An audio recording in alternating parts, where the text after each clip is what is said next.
বিদ্ৰোহী এইগৰাকী প্ৰাণশিল্পী নগাঁৱৰ প্ৰায় 4 শতাধিক দল সংগঠনৰ প্ৰতিনিধি আৰু কেইবা সহস্ৰাধিক ৰাইজে দুপৰীয়া 2 বজাৰ পৰা এই মুহূৰ্তলৈকে শ্ৰদ্ধা নিবেদন কৰি আছে।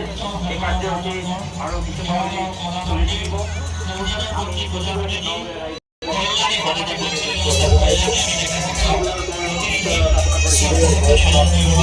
আমি গোটেই আপোনালোকৰ প্ৰত্যেকৰে ঘৰত জুবিন গাৰ্গ এখন ফটো দি থাকি যাব আৰু পিছৰ প্ৰজন্ম He is our boss. Tewi amar boss. Tewi amar Jubin. আচৰিত নহওঁ তুমি যোনখন বাতৰিত সকলোকে নচুৱাই গলা সেইখন বাতৰিত তুমি নোহোৱা আমাৰ বেদনাত কিমান মানৱ ভাবি দেখিছানে। তুমি কৈ যোৱা গীত মায়াবিনী আজি সকলোৰে কণ্ঠত সকলোৰে মনত তুমি সকলোৰে হৃদয়ত প্ৰাণৰ আপোন জুবিন।